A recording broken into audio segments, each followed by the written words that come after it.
Welcome to Haji's kitchen. இன்றைக்கி நம்ம சேனலில் வந்து 7 டிப்ஸை பற்றி தான் நம்ம வந்து பார்க்க போகிறோம். எனக்கு தெரிஞ்ச டிப்ஸை உங்கள் கூட ஷேர் பண்ணிக்க போகிறேன்.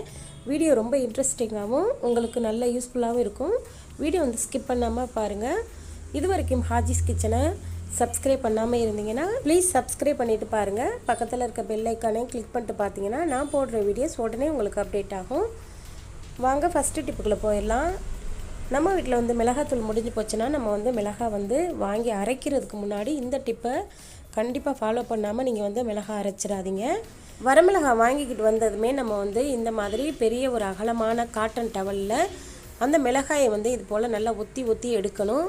இது எதுக்காக செய்கிறோன்னாக்கா வரமிளகாயை வந்து அங்கங்கே வந்து காயை போட்டு ரெடி பண்ணி வச்சுருப்பாங்க. அதில் பார்த்திங்கன்னா தூசி மண் குப்பைன்ட்டு ஒட்டி இருக்கும். இது போல் நம்ம வந்து ஒன்று ஒன்றா எடுத்து காட்டன் துணியில் வச்சு இந்த மாதிரி நல்லா தொடச்சிட்டு நம்ம வந்து அரைச்சோம்னா நல்ல சுகாதாரமாக நமக்கு வந்து சூப்பரான மிளகாத்தூள் வந்து நமக்கு கிடைக்கும். இந்த டிப்பை கண்டிப்பாக எல்லாருமே ஃபாலோ பண்ண மறந்துடாதீங்க. எப்போல்லாம் வரமிளகாய் வாங்கினாலும் இதை கண்டிப்பாக செஞ்சு அதுக்கப்புறம் மிளகாத்தூள் வந்து அரைக்கணும். அடுத்த டிப் வந்து பார்க்க போகிறோம். இந்த மழை காலத்தில் வந்து மிளகாத்தூள் வந்து அரைக்கிறது சாத்தியமே இல்லை. வரமிளகாயை வந்து காய வச்சு அரைக்க முடியாது, வெயிலும் இல்லை, மழை பெஞ்சிக்கிட்டு இருக்கு.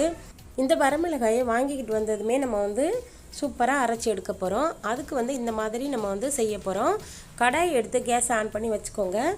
அதில் வந்து சால்ட் உப்பு சேர்க்கணும், கல்லுப்பு சேர்த்துடக்கூடாது.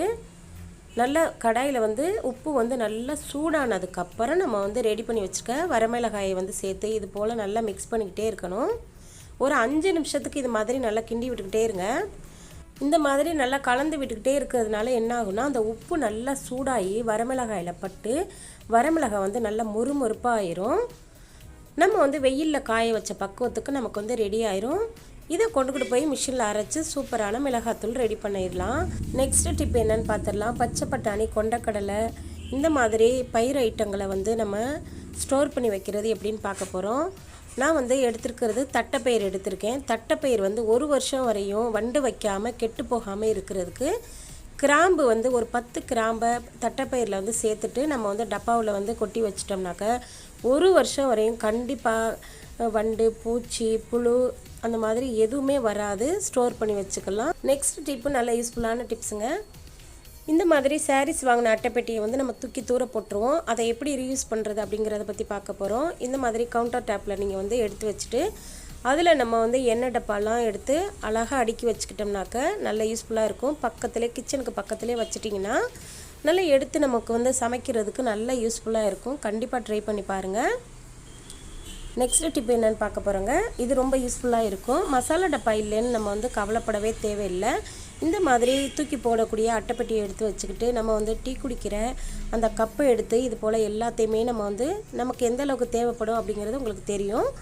இது போல் நம்ம வந்து எல்லாத்தையுமே ரெடி பண்ணி எடுத்து வச்சுக்கிட்டு இதில் வந்து ஜீரகம், சோம்பு, கடுகு, உளுந்தப்பருப்பு, அதுக்கப்புறம் வெந்தயம் எல்லாத்தையுமே நம்ம வந்து கொட்டி ரெடி பண்ணி வச்சுக்கலாம். இப்போ வேறு எங்கேயாவது நம்ம வந்து வெளியில் போய் சமைக்க போகிறோம், டூர் போகிறோம் அப்படிங்கிற சமயத்தில் கூட இது வந்து நல்லா யூஸ்ஃபுல்லாக இருக்கும். டப்பாவெல்லாம் நம்ம வந்து எடுத்து அடுக்கி கொண்டுக்கிட்டு போகிறதுக்கு இது போல் எல்லா மசாலாவையும் இதில் கொட்டி வச்சுட்டு இதுக்கு வந்து மூடியை வந்து கரெக்டாக கச்சுன்னு நீங்கள் மூடி வச்சுட்டு அதுக்கு மேலே ஒரு கயிறை வச்சு நல்லா அழுத்தமாக கட்டிட்டு கூட நீங்கள் வெளியில் டூர் போகையில் கூட நீங்கள் கொண்டுக்கிட்டு போகலாம். இது எல்லாருக்குமே நல்லா யூஸ்ஃபுல்லாக இருக்கும். கண்டிப்பாக ட்ரை பண்ணி பாருங்கள். ட்ரை பண்ணி பார்த்துட்டு எப்படி இருக்குன்னு கண்டிப்பாக கமெண்டில் சொல்லுங்கள். அடுத்த டிப்ஸ் வந்து நல்ல யூஸ்ஃபுல்லான டிப்ஸை வந்து பார்க்க போகிறோம். இப்போது நம்ம வந்து குக்கரில் பருப்பு வேக வைக்க போகிறோம்னாக்க பருப்பில் வந்து தண்ணி சேர்க்குறது கொஞ்சம் கவனமாக சேர்க்கணும். பருப்புக்கு மேலே 1 இன்ச் அளவுக்கு மட்டும்தான் தண்ணி இருக்கணும். அந்த மாதிரி தண்ணியை வந்து நம்ம சேர்த்தோம்னா குக்கரில் வந்து மூடியில் வலிஞ்சு கொட்டாமல் இருக்கும். இந்த டிப்பு கண்டிப்பாக உங்களுக்கு யூஸ்ஃபுல்லாக இருக்கும். அடுத்த டிப்பு என்னென்னு பார்க்க போகிறோம். இப்போ நம்ம வந்து குக்கரில் வந்து தண்ணி சேர்த்துட்டு அது கூடுதலாக தண்ணி போயிடுச்சுனாலும் சரி இது போல் ஒரு சின்ன கிண்ணத்தை நீங்கள் வந்து குக்கருக்குள்ளே வச்சிட்டிங்கன்னா அந்த தண்ணியெல்லாம் அந்த கிண்ணத்தில் வலிஞ்சு அழகாக நமக்கு வந்து விசில் மேலே வந்து அந்த குக்கர் பருப்பு வந்து வலியாமல் இருக்கும். அந்த பாத்திரத்தை எடுத்து நமக்கு கழுவுறதுக்கு ரொம்ப ஈஸியாக இருக்கும். இதை ட்ரை பண்ணி பாருங்கள். அடுத்த டிப் வந்து பார்க்க போகிறோம். இப்போ மழை காலங்கிறதுனால மழை பெஞ்சிக்கிட்டே இருக்குது. குழந்தைங்கெல்லாம் எப்படியா இருந்தாலும் மழை தண்ணியில் ஷூவெல்லாம் நனைஞ்சு கிடக்கும். அந்த மாதிரி ஷூவில் வந்து நனைஞ்சு போயிடுச்சுன்னா அதுங்களுக்கு வந்து காலில் போட்டுக்கிட்டு போனால் காலெல்லாம் நம்மன்னு அரிக்கும். அந்த தண்ணியை வந்து அந்த ஷூவில் இருக்கிற தண்ணியை எப்படி ஒத்தி எடுக்கிறது அப்படிங்கிறத பற்றி பார்க்க போகிறோம். இப்போ பாருங்கள், நியூஸ் பேப்பர், பழைய நியூஸ் பேப்பர் இருந்துச்சுன்னா அந்த ஷூக்குள்ளே வந்து இந்த மாதிரி நல்லா மடித்து விட்டுட்டு உள்ளே வந்து நைட் நீங்கள் சேர்த்துட்டிங்கன்னா காலையில் வந்து நல்லா ட்ரையாக இருக்கும். குழந்தைங்களும் போட்டுக்கிட்டு போகிறதுக்கும் நல்லா யூஸ்ஃபுல்லாக இருக்கும். கண்டிப்பாக ட்ரை பண்ணி பாருங்கள்.